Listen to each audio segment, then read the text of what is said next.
Somebody with a sheet of paper, would you mind starting a rule sheet? I didn't bring anything extra. All right, so if you're on Zoom, type something in chat so that I can see that you're here. Before we get started today on Mosfets, I want to talk a little bit about the scores for the exams. On exam 1, the minimum score was a 39.5. The maximum score was an 81. The class average was a 60 even. There were 0 A's, 1 B, 5 C's, 3 D's, and 12 F's. So overall exam 1 scores were not so great except for a couple of students. On exam 2, things seemed to fare much better. The minimum score was a 23. The maximum score was a 96, and the average score was a 68.35. There were 2 A's, 6 B's, 5 C's, 1 D, and 6 F's.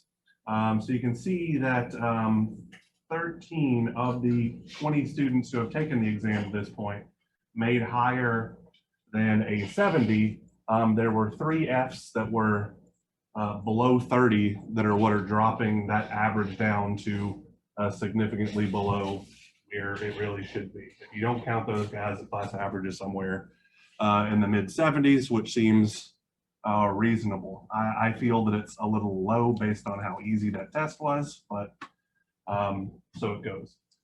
So later on today, Dr. Batari and I will be discussing potential avenues. The exam 2 scores, for the most part, except for those outliers that scored very, very low, are really kind of around where we would expect to see them, meaning the majority of the students made a C or higher, so that seems pretty good. But the exam 1 scores, the majority of the students made B's or lower, so we may need to do something to address that. These scores do not include any of the bonus quiz points or anything like that. These are just the raw exam scores. All right, so any question regarding these distributions or anything, because I'm not at liberty to talk about the test yet because there's still 1 student who has not taken it. So anybody got any questions, comments, concerns, literally about the distribution that you can see, because that's all I can talk about right now.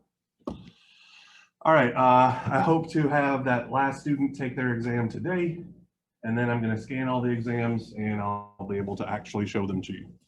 All right, so let us talk about Mosfets.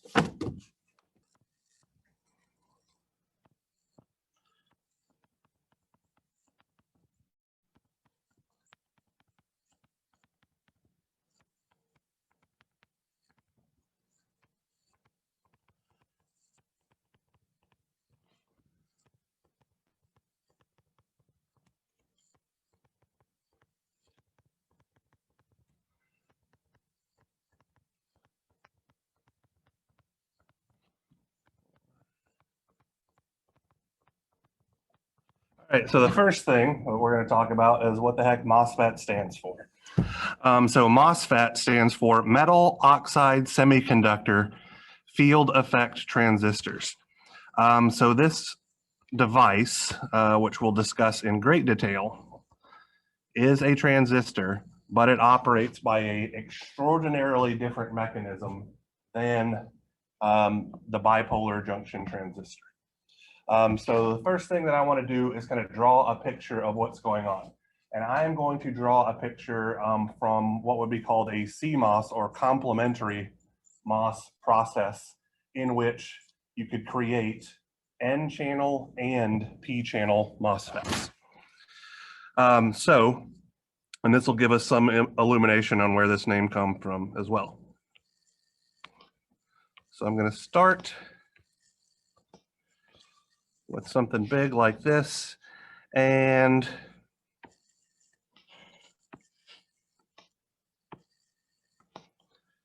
I'm going to make it even bigger actually. All right, So these two lines that I've drawn thus far represent the bottom surface and the top surface, respectively, of our substrate. So our substrate in a CMOS process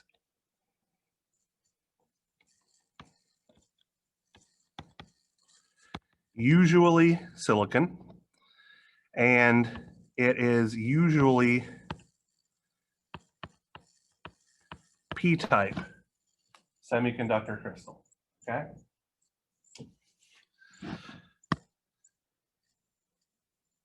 I'll use red. So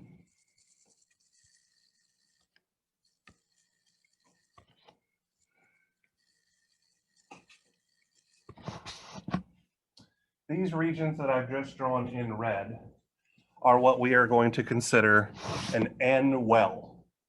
Okay, so it is a region of this P-type substrate that has been compensation doped to become N-type.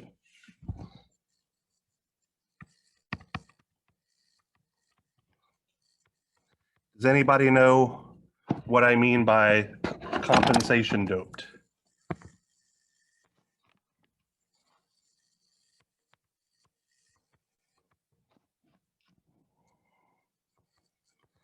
You should have covered that topic in your ELEN 334 class. Yeah, so compensation doping means that, let's say, just for a quick example here, that our substrate has an acceptor concentration of 10 to the 13 acceptor atoms per cubic centimeter. This is just purely example, nothing really important here. To compensation dope those regions to be N-type, that means that ND in those regions has to be larger than this guy, because we have to put so many donor atoms to completely counteract all of the acceptor atoms we put in, and then go even further to make it actually behave as N-type, not just as an intrinsic crystal with a bunch of impurities that are lowering quantities like conductivity and stuff like that. So compensation doping means that ND is greater than NA, so that we go beyond bringing it back to intrinsic levels and push it all the way into N-type. We may also see, so we're just building, so this is part of a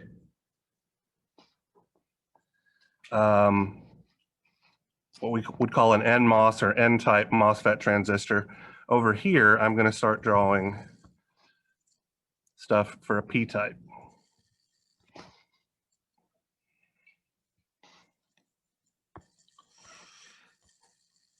And so this region, oh, actually, this should have been red. I'm sorry. I'm going to use colors. I should stick to the right ones.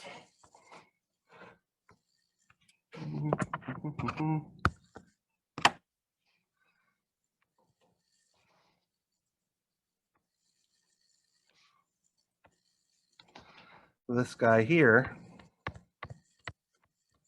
is also an N-well, and so it would be doped N-type. Now, one thing that I want to point out is the dopant concentration for all of these wells is the exact same, okay? So for a PNP or an NPN, for BJTs, I guess I should say in a better way, we know that the emitter was more heavily doped than the base, which was more heavily doped than the collector, okay? In a Mosfet transistor, we have three different regions called the base, the source, the drain, and the gate. There is a base region as well, which we'll talk about momentarily. The source and the drain have the exact same dopant concentration, which means they are interchangeable in circuits, okay? That's going to make some things easier and some things a little bit more difficult, because you're going to have to think, all right, well, which one is acting as the source and which one is acting as the drain?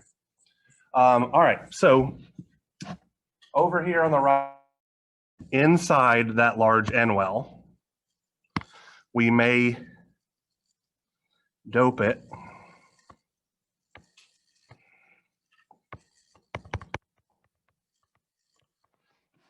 with regions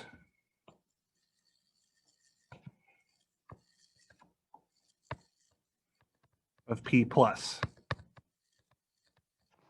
Okay. So this is what what's happening in the internal to the substrate. Okay. And those P plus regions are compensation doped inside of that N-type well. So they're very, very heavily P-type doped because the N well was more doped than the substrate. And so the P plus regions have to be even more heavily doped than that to turn them back to P-type. On top of the substrate is an oxide. And it's very, very thin.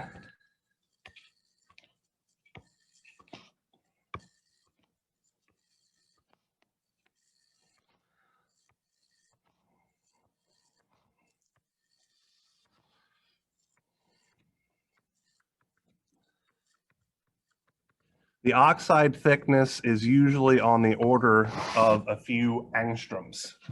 I'm going to call it, let's say, 2 angstroms for now. It might be larger, might be slightly smaller, but not by much. Who knows what an angstrom is?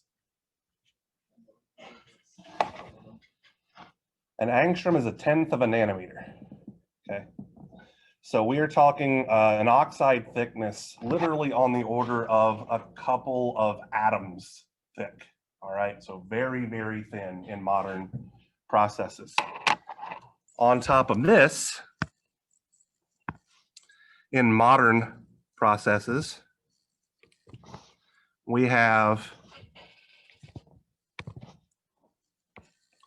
a layer of polysilicon, which I'm just going to call poly.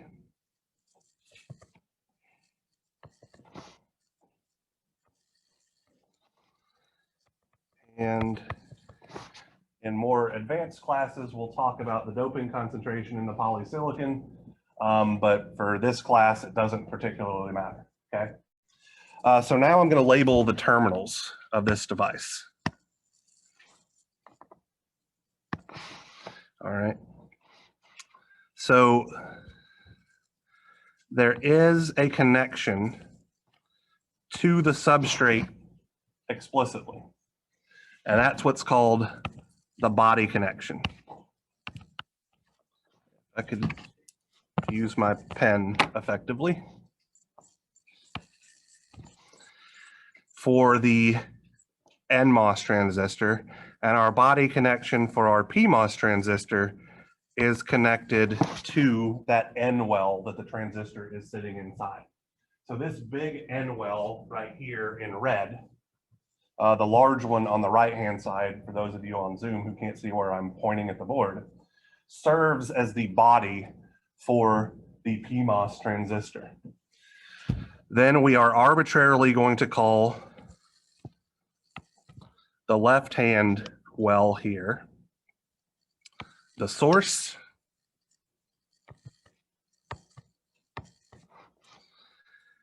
We're going to call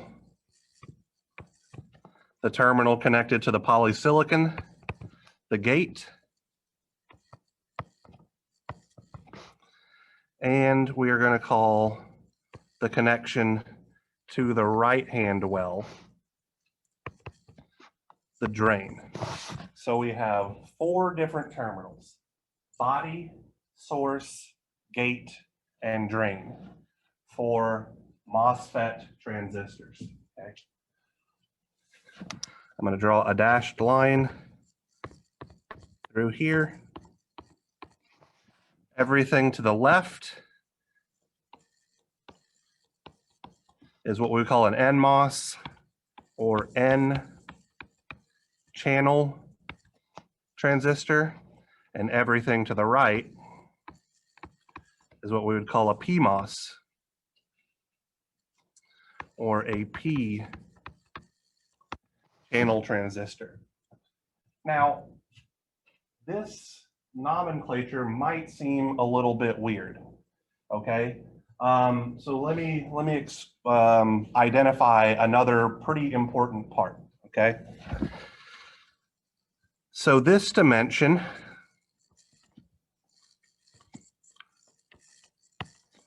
from here to here is what's called the channel length. And I'll draw a similar channel length definition on my Pmos side.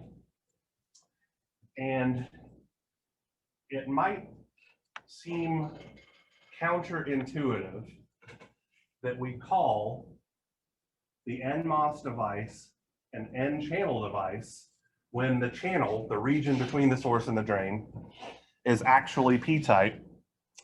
And similarly, we call a Pmos device a P-channel device when the channel between the source and the drain is N-type. The reason why we call them N-channel and P-channel is because of what's going to happen when we actually apply voltages to these things. We're going to experience a condition called strong inversion.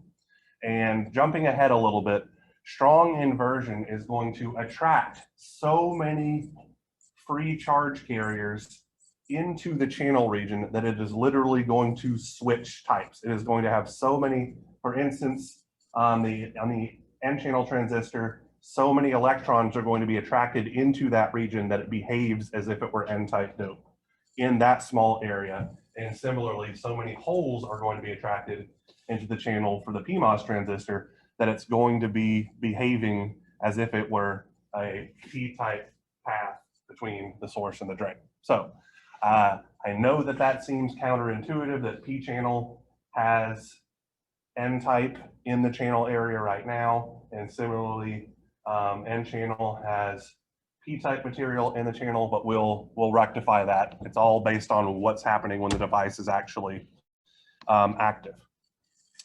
All right, so with that in mind, or with these drawings in mind, I'm going to develop a couple of schematic symbols that you will see throughout textbooks. And so there is a bit of ambiguity in this, meaning different textbooks use different symbols. So I just want to make sure, yeah, they're treating it as a 3-terminal device. Great. Okay.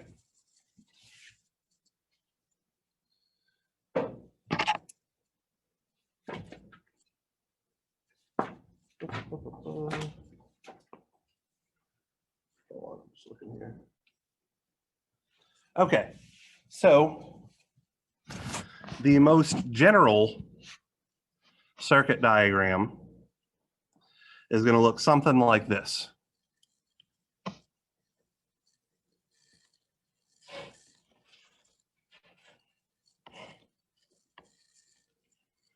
Here is our gate.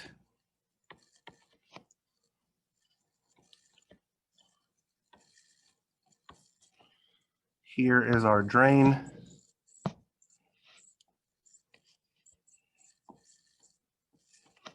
Here is our body connection. Here is our source connection. This is explicitly for an Nmos transistor. I'm going to define a few specific voltages.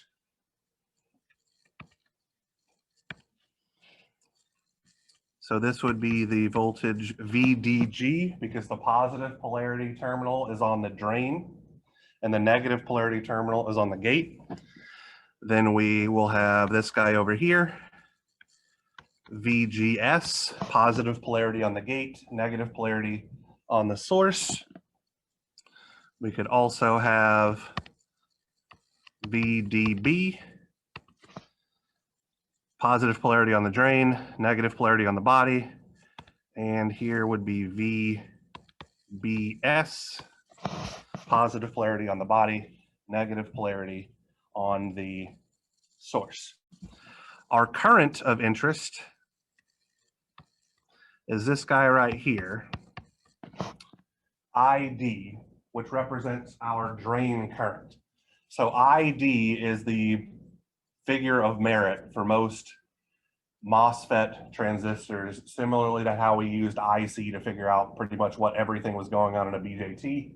ID is fulfilling that role here. Okay, this is our general case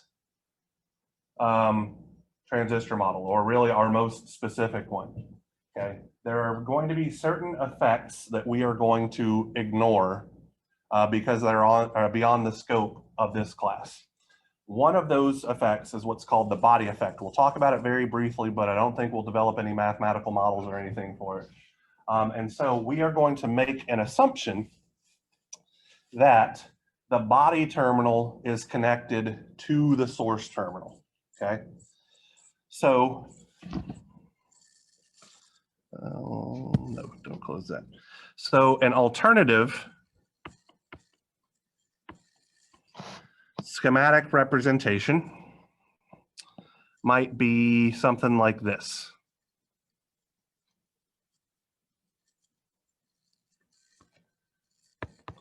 There's our drain.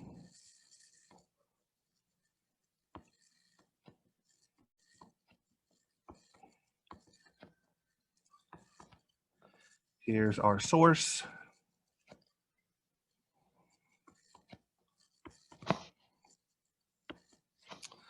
Here is our gate. No body connection established whatsoever. And then another way that this configuration is often represented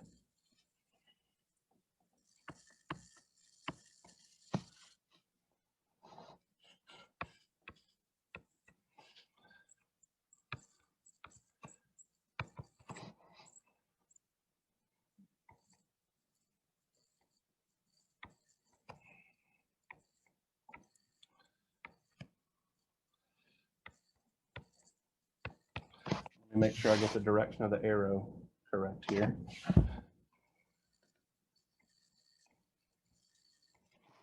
Put a little arrow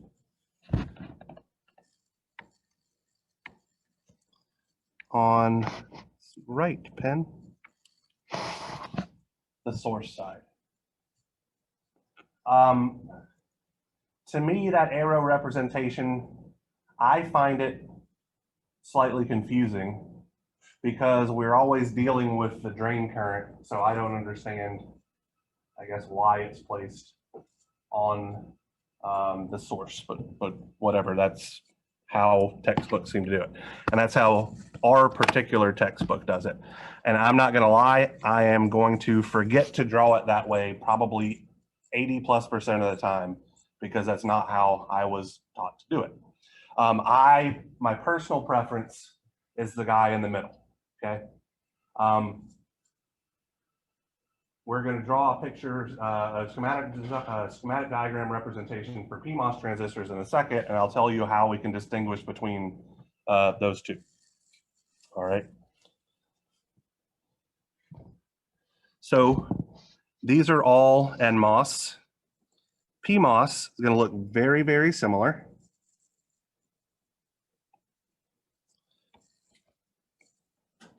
Except that we'll see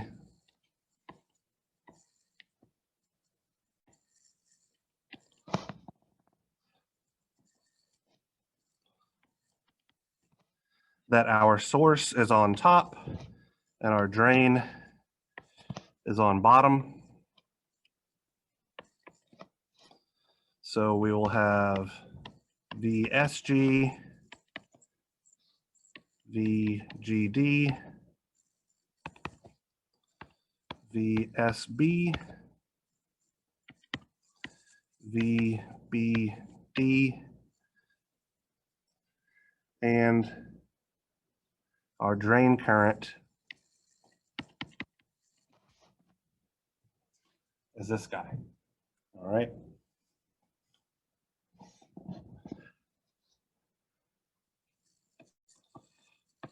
The simplified representation of this particular model, where the body and source are tied together. This is the one that I prefer.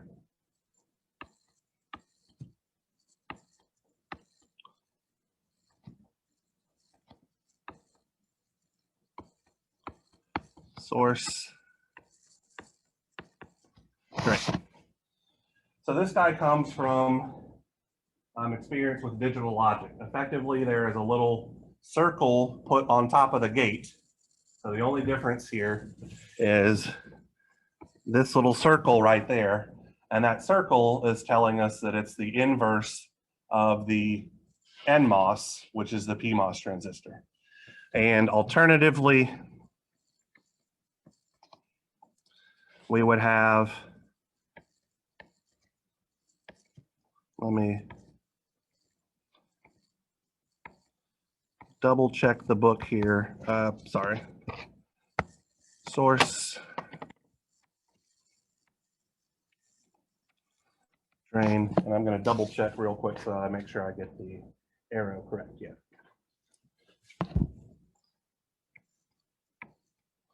Arrow is still on the source, but now it's pointing in. So these are our different schematic representations that you will see. This guy is what we see in this particular book. And then the ones directly to the left of that are what I'm used to, which is in a different book by the exact same author. I don't know why he changed how he represented Pmos and Nmos between two different textbooks, but he did. That would confuse the hell out of me. All right. So now that we have kind of a fundamental understanding of what a Mosfet transistor is, or at least how it's constructed, now let's begin to talk about operation. All right. And so the first thing that we're going to talk about is the concept of a threshold voltage.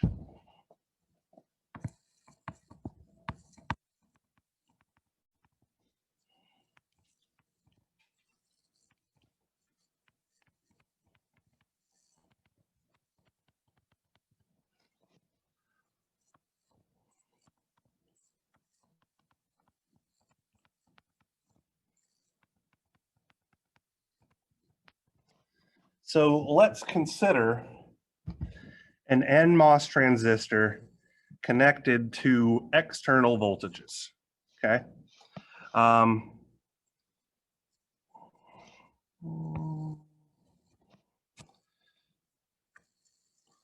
So there's my substrate.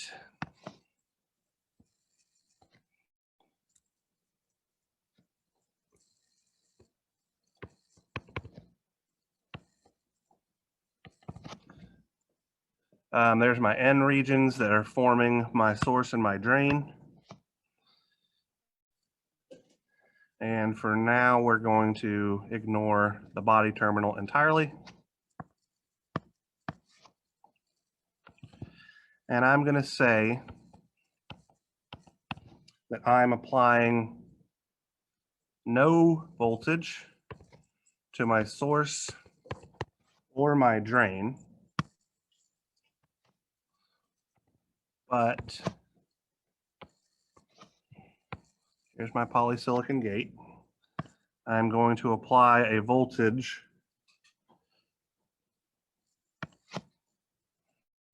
at my gate where VGS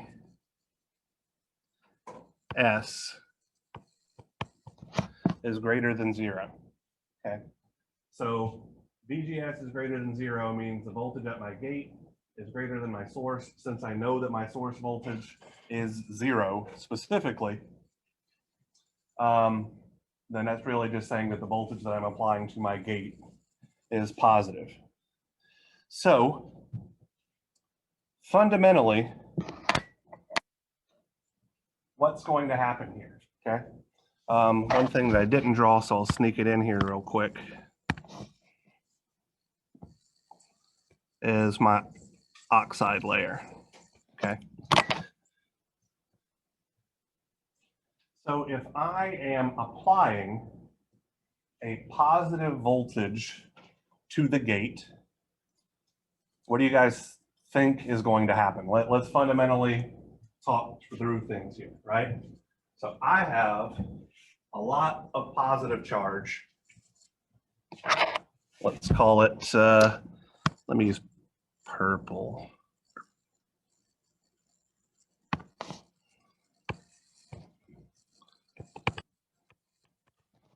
Positive charge collecting on that gate. The minority charge carriers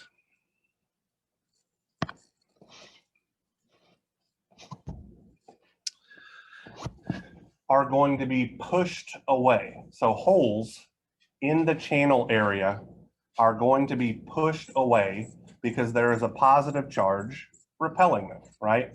So all those holes that are in the P-type substrate are going to wind up getting pushed away from the channel area. So what is that going to leave behind? So if you're in a P-type crystal, right, that means that there are a whole bunch of negatively charged acceptor ions with a hole attached to them. If we push all the holes away from the gate, it's just going to leave those negatively charged acceptor ions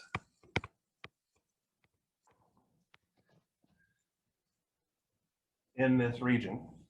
And the total amount of charge stored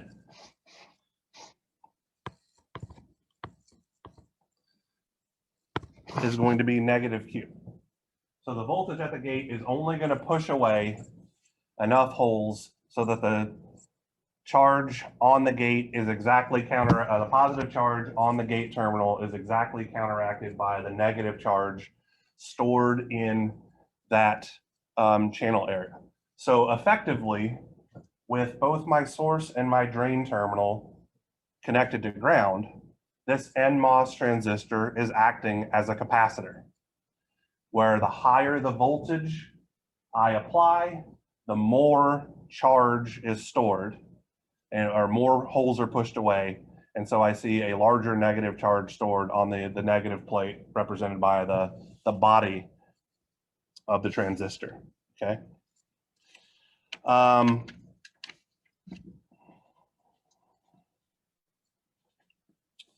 So I'm going to call that capacitance specifically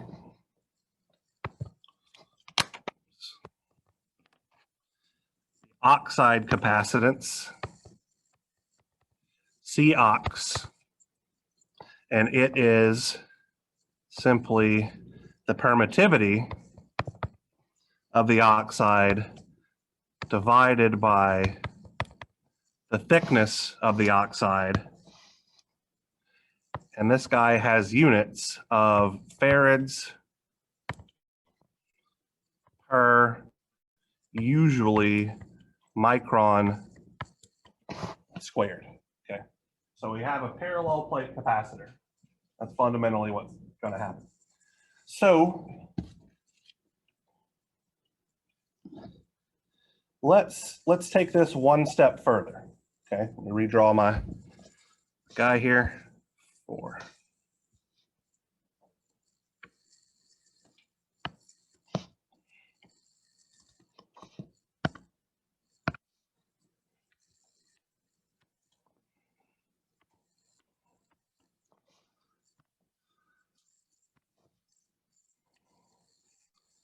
My oxide.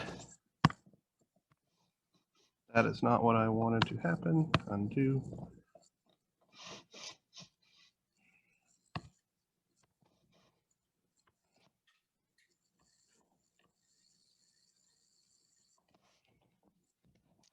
There's my gate. I'm still leaving my source grounded and my drain grounded. But now I'm going to apply a gate source voltage VGS that is much greater than 0. So it should be obvious that I'm going to leave behind all that those negatively charged ions. But there's a threshold to how far away I can push the holes, okay? So, and it's based on what you learned or are learning in your electromagnetic field theory class, right? The repulsive force between two positive charges drops off as the distance, as a function of distance squared, right? You guys should have learned that pretty early on in ELEN 313. So what's going to happen is that the negative electrons, the minority carriers, are going to wind up getting attracted into that region very close to the gate. So we'll see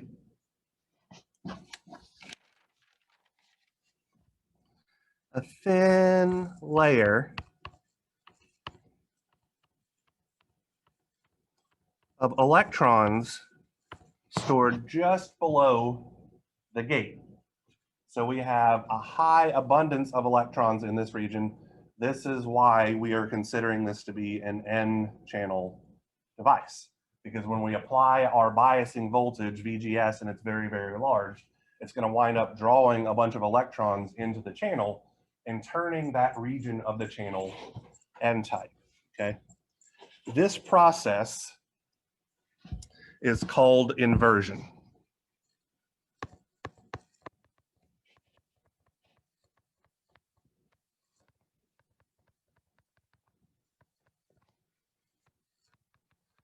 So this process of pulling minority carrier electrons into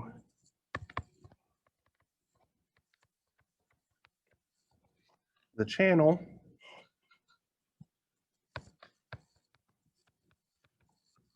is called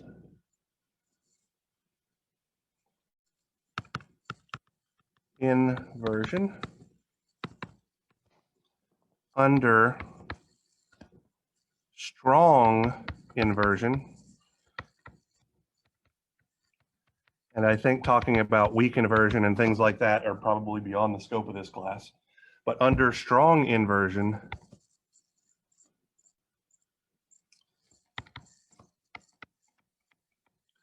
the channel is as, N-type.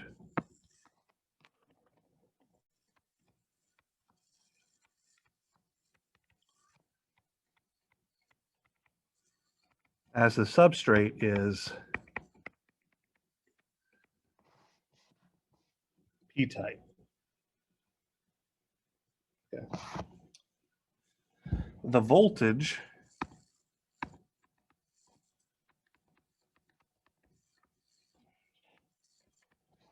at which strong inversion occurs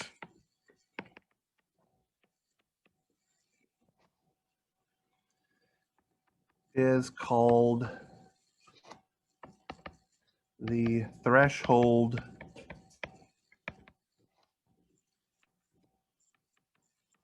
voltage. All right, so the threshold voltage really represents the amount of bias voltage necessary to turn this transistor on, to make it, to form a conducting path between the source and the drain so that current can actually flow through. So so if VGS is less than VTH, we are operating at what's called the cutoff region, right? Where no current device. So that's very similar to the cutoff region in the BJT. It effectively means it's off. If you were considering it in a digital application, it's entirely off, no current can flow through, all right? There's a mathematical formula for the threshold voltage. This is not in your textbook. You will not be tested on it or anything like that, but I want to talk about it just very briefly here, okay?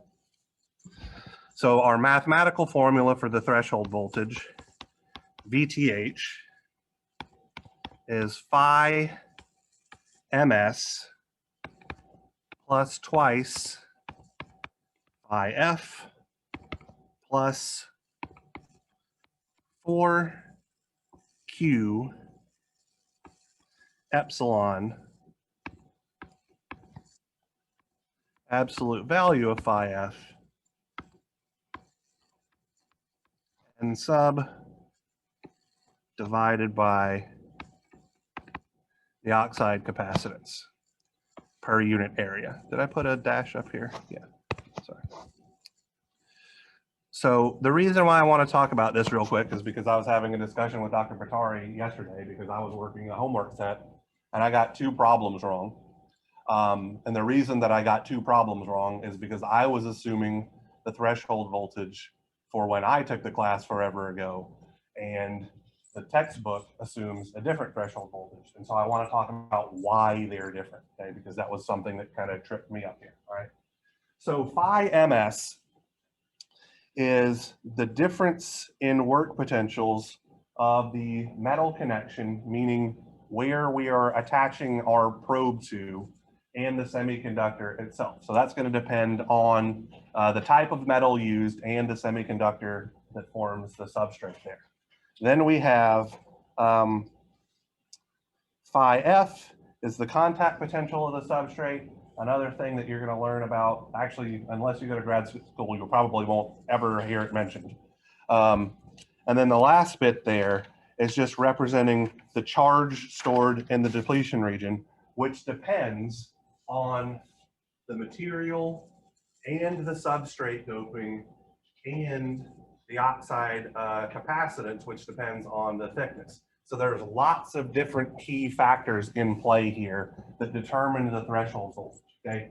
The type of substrate that you have plays a role, how heavily doped the substrate is plays a role, and the thickness of the oxide. So let's consider silicon MOSFET technologies, okay? What's been happening? What's the general trend in silicon transistors? Anybody have any idea? Are they getting larger or are they getting smaller? They're getting smaller and smaller and smaller, which means the oxide thickness is also getting smaller and smaller and smaller, which means the threshold voltage is also getting smaller and smaller and smaller, okay? So when I took this class 12 years ago or whatever, 700 millivolts was a pretty reasonable threshold voltage. Now, with modern devices, it's actually on the order of 200 millivolts. The textbook is using kind of a happy medium of around 400. So for this class, unless you're told otherwise, VTH is 0.7, or excuse me, I'm screwing it up, 0.4 volts, sorry. Old habits die hard. Now, I want to be very clear here as well. This VTH is the threshold voltage for a MOS, an Nmos transistor. It is not the Thevenin voltage. I don't think we're going to come across a problem where we're going to have a Thevenin voltage and a threshold voltage, but I just wanted to point that out. Thevenin voltage, also represented by the letters VTH, not applicable as far as I can tell in MOSFET circuits. So this is representing the threshold voltage.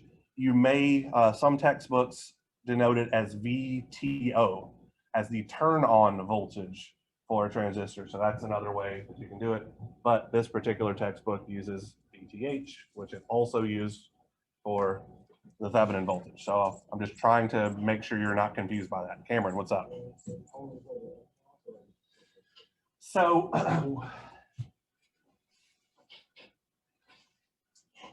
I'm not explicitly putting one for Pmos transistors yet. So I'm going to put a subscript here and specifying that it's for Nmos transistors. And the reason I'm not putting one is because there's different conventions in different textbooks. And so some textbooks would consider the threshold voltage for a Pmos transistor to be a negative voltage because all of the, if we go up here and we look at the difference between our Nmos voltages and our Pmos voltages, they're all the exact same quantities except the order of the subscripts have changed, which means if Nmoses have positive voltages, Pmoses will all have negative voltages. Other textbooks use a positive reference as well, so I don't want to screw anything up, so I'm not worried about how we're going to treat Pmoses just yet. Okay, so For Nmos's explicitly, the threshold or turn on voltage is going to be considered 0.4 volts. And when we start working with Pmos transistors, probably next Wednesday, we'll get to that bridge. Okay, so but thank you. That's an important thing to be aware of. All right.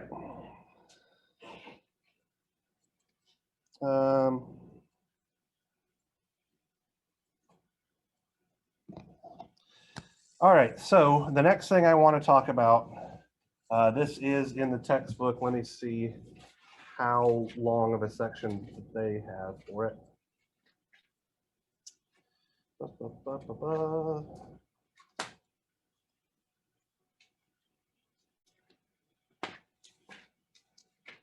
It's in here, I saw it.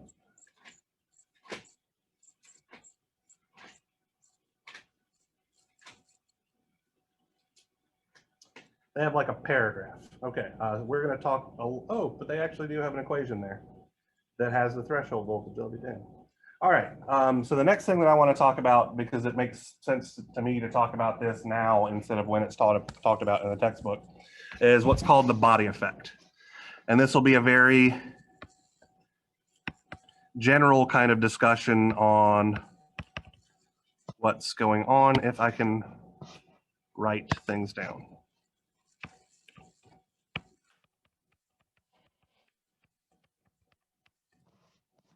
All right, so we're going to be talking about this exact same thing, our CMOS capacitor, but now we're going to talk about what happens if we apply a bias voltage to that body connection explicitly, okay? So let's say that I have my transistor.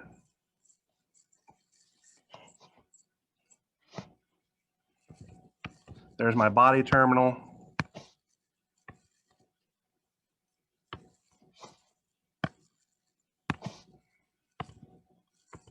Here's my oxide. Stop erasing. Am I trying to color things in? There's my gate. Shorting my source and drain to ground. And I'm applying a VGS greater than 0.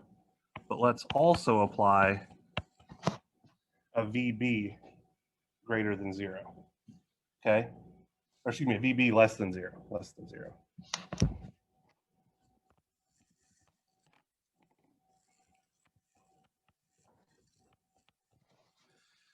So when VB was 0 or grounded, we assumed it to be grounded in the last bit, we had a bunch of holes getting pushed away from the gate, and we were uncovering stored negative charge in the channel area, right? If we apply a negative potential at our body, what's going to happen? Any thoughts? So we have effectively negative charge accumulating here. What's going to happen to all the holes in the body area? They're going to get pulled towards that negative potential. So we're going to see that the depletion region in the channel expands. The threshold voltage, VTH, is dependent on that negative charge stored in that depletion region. So as this term as a whole goes up, the threshold voltage also winds up increasing, okay? So body effects cause the width of the depletion region to increase.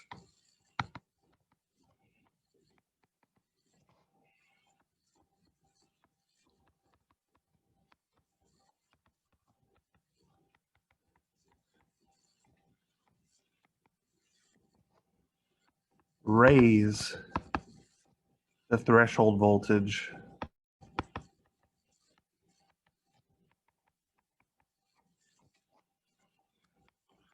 VTH.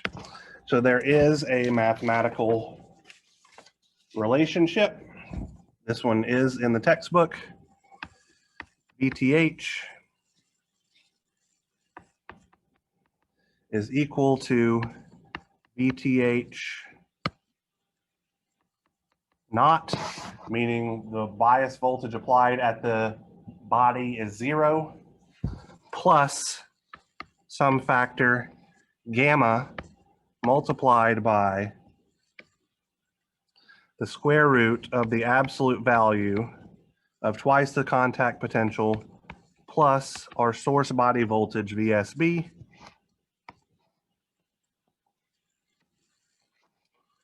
minus the square root of the absolute value of twice our contact potential, where that coefficient gamma is the body effect coefficient, and it has a value of twice Q epsilon n sub divided by our oxide capacitance. You are not going to be asked to apply these equations at all in this class, just to be clear.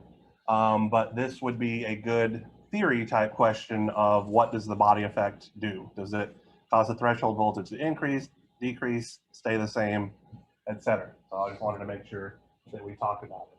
Or I could ask, if you apply a voltage, a negative voltage to the body terminal, what do you expect to see happen in the depletion region between the drain and the source? It's going to get bigger, those types of things. All right. So typical values I have in my notes range in the order of 0.3 square root of volts to 0.4 square root of volts as far as the size of the body effect coefficient. All right, so let's now begin talking about the current voltage characteristics for a Mosfet transistor. This is high-level stuff that's going to help us develop our large signal model.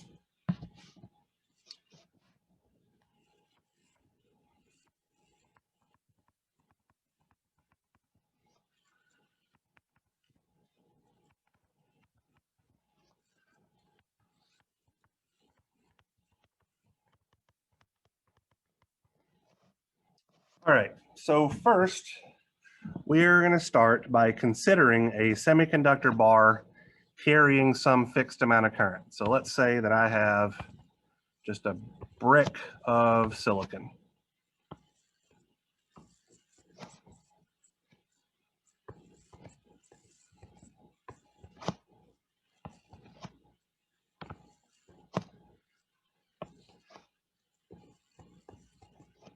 And there is some current I flowing through said brick of silicon. That current I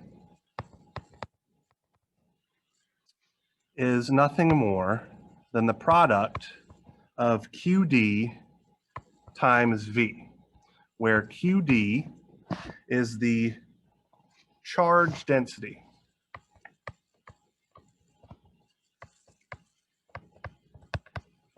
measured in coulombs per meter, and V is the velocity of charge movement measured in meters per second. So we have coulombs per meter times meters per second gives us coulombs per second, or amperes, right?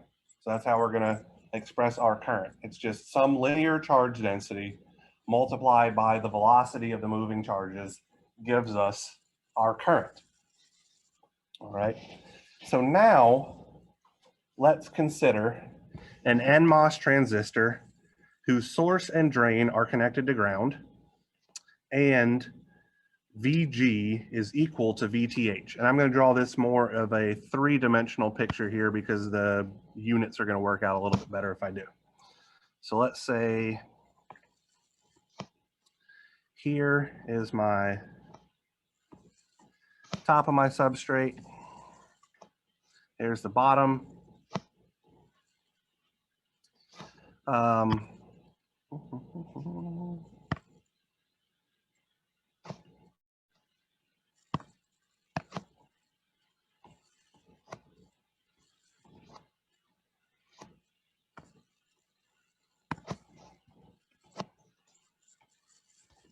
Here's my thin oxide layer.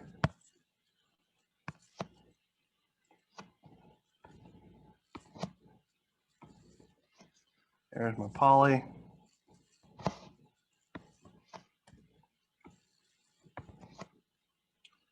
Then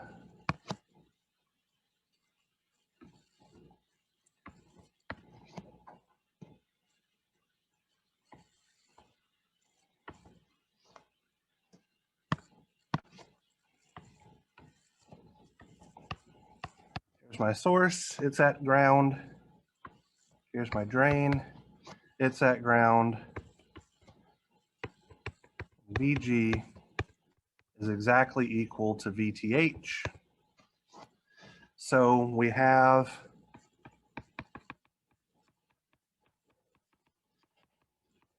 inversion occurring, and all of our little electrons have been attracted into the channel region, right? So since the onset of inversion occurs at VG is equal to VTH, the inversion charge density produced by the gate oxide capacitance must be proportional to VGS minus VTH. For any VGS greater than VTH, any charge placed on the gate must be mirrored in the channel, meaning if I increase my voltage beyond VTH, any positive charge I'm applying to the gate, I'm going to draw more electrons into the channel. And so that's going to leave me with a charge density, QD is equal to W Cox VGS minus VTH. So this is why I'm drawing it in 3 dimensions, because we need to define that width dimension, okay? So the width dimension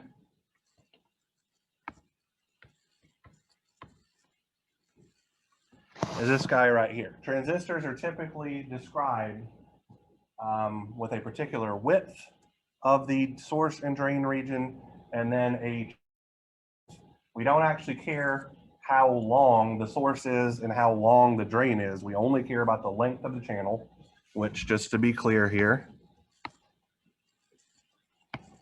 here's our channel length, and then our width is how far it extends back, okay? This charge density is a linear charge density. So if we wanted to determine the total charge stored in the channel, we would simply multiply that quantity by L. The reason I'm pointing it out is because it's literally one of your homework problems. So just saving you a little bit of headache of trying to figure out what the hell L has to do with anything. Multiply QD by L and you get the total charge in the depletion region there. All right. If the drain voltage is increased, so let's say that we're making this voltage right here greater than 0. What's going to happen? Well, I'm going to redraw my picture real quick.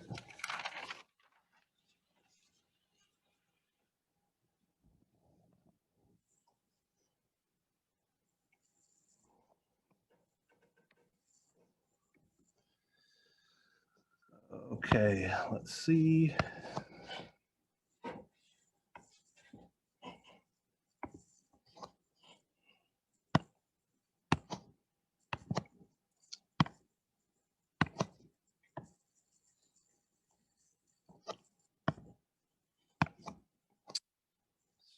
erasing when I scribble like that.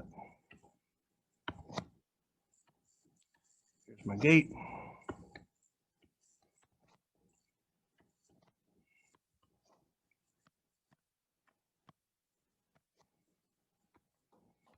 There's this guy. And there's this guy. So we're holding our source at 0. We're applying VGS is equal to VTH here. And now we're applying VD is slightly greater than 0. So we still have our parallel plate capacitor, but what we are going to see is that when we apply a drain voltage, the profile of our charge density is going to change, okay? The reason for that is the potential difference between the left-hand side of our channel, so measured between the gate and the source, is large, but the potential difference on the right-hand side of our channel, measured between the gate and the drain, is now smaller, okay? So what we're gonna see is a charge density that looks something like this. Let me draw that better.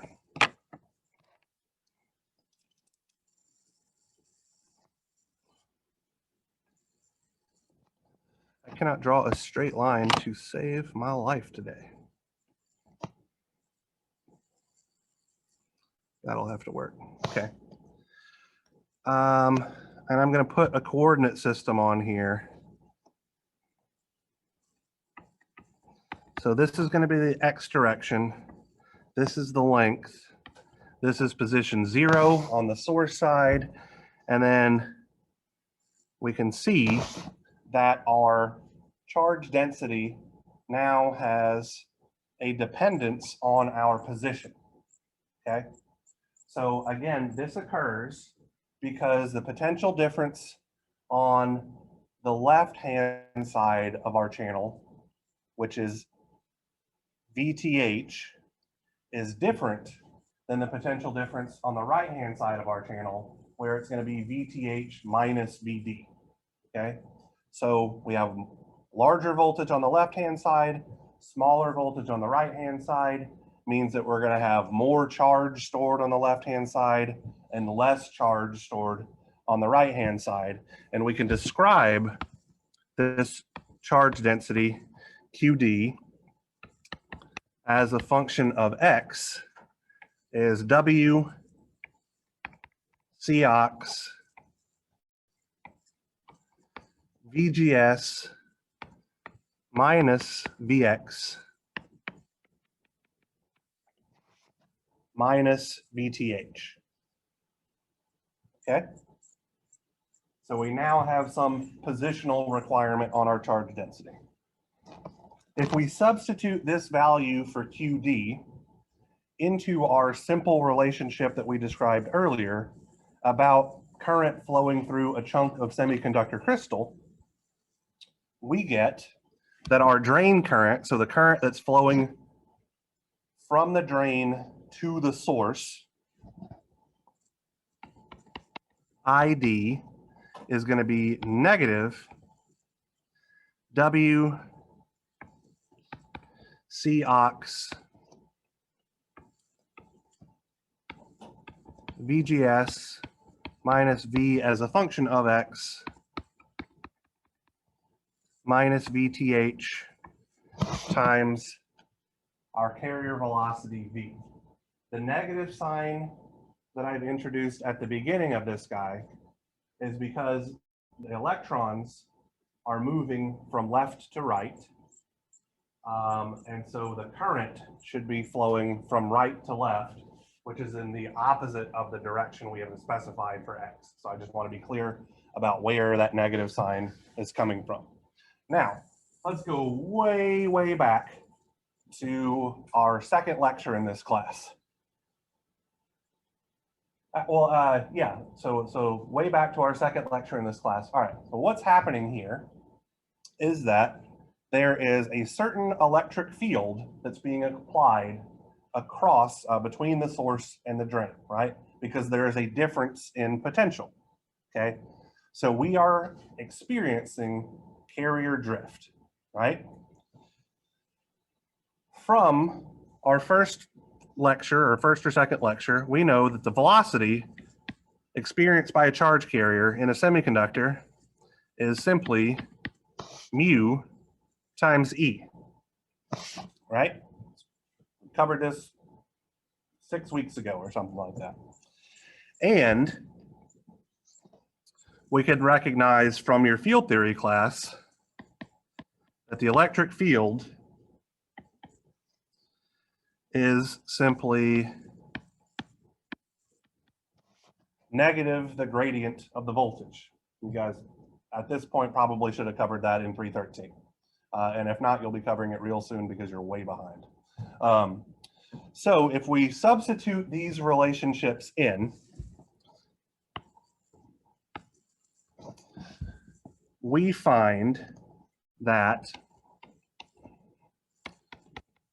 our drain current, ID,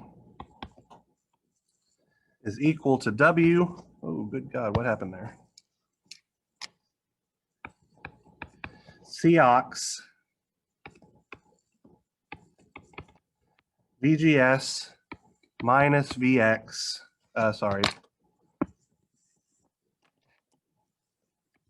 V as a function of X, minus VTH times mu N, our electron mobility,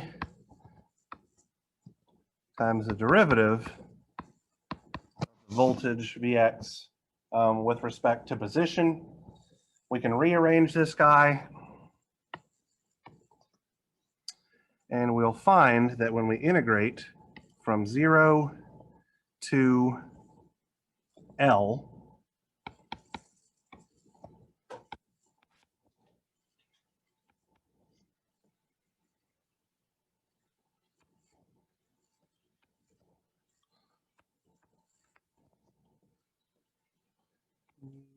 N W Cox VGS minus Vx minus VTH dV. Performing this integration yields the following result.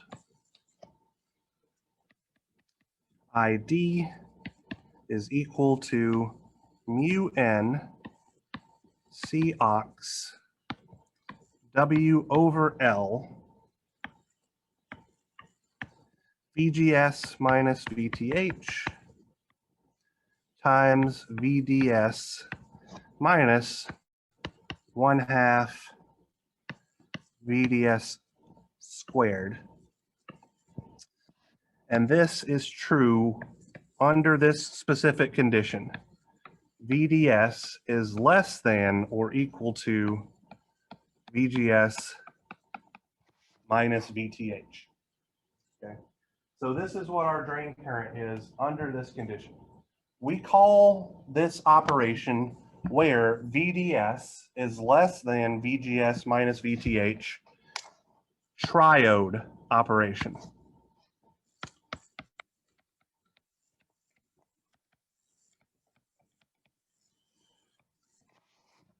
Okay, so this is a triode region, and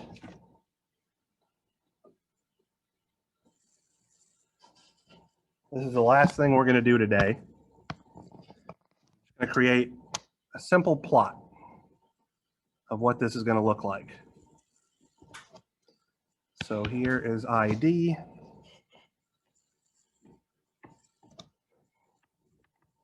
Here is VDS. And I'll do the current in green. That seems reasonable.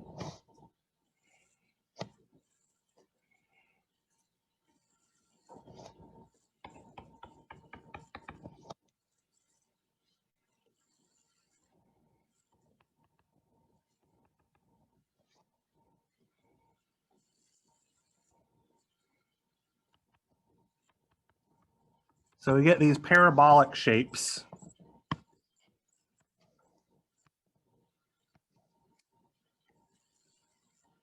that are bounded by this guy right here, ID max is equal to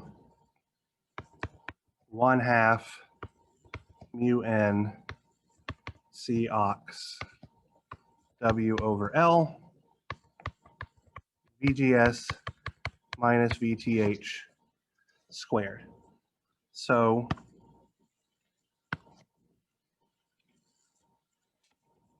this guy occurs at, let's call it VGS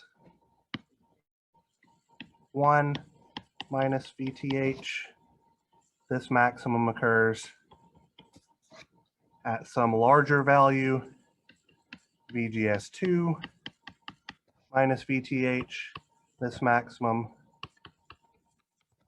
occurs at some value, VGS 3 minus VTH.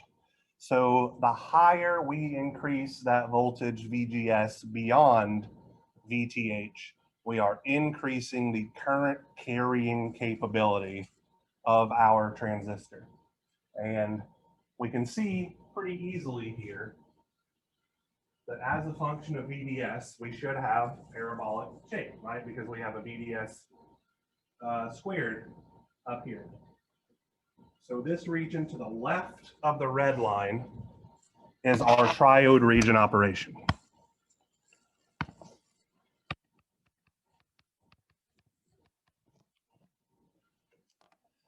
Okay.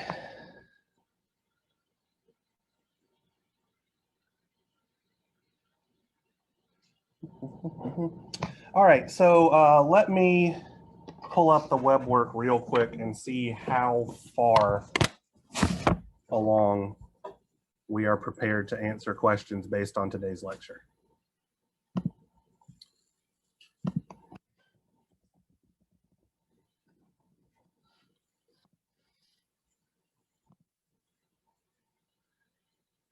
This says it's going to close on Monday. I'm sure we're going to have to change that. What's going on in chat?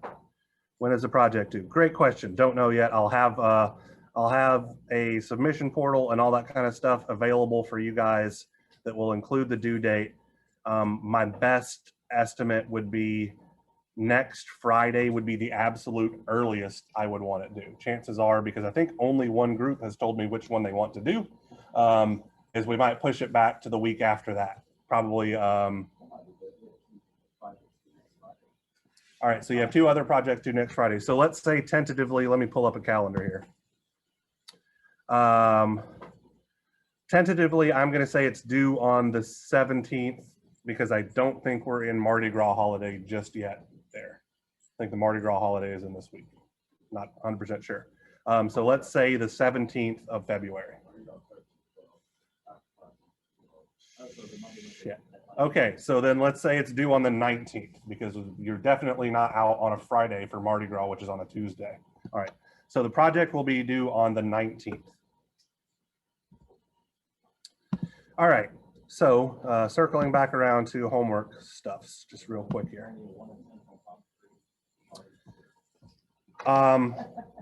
So this first guy right here asks you to calculate the total charge stored in the channel of an Nmos transistor. So I feel like we covered that one pretty thoroughly. I gave you the equations for charge density and told you to multiply it by L. So that one's fairly straightforward. This guy will be literally the next topic we're going to talk about at the very beginning of class, so you can't do that yet. Problem 3, it's 9 different subsections. You can figure out roughly half of them. But because you're only given 1 attempt on this problem for whatever reason, don't see if you're right on that half, okay? We have to talk about the conditions for saturation operation first, then this problem is very, very trivial, okay? And then problem 4, if I'm not mistaken, has something to do with channel length modulation, which we also have not yet gotten to. So really, problem 1 is the only thing that you should concern yourself about, and I'll talk to Dr. Batari about pushing back the due date because I'm sure he didn't get much farther than I did today. All right, so that's enough out of me. See you guys on Monday, where we'll continue our talking about how MOSFETs work.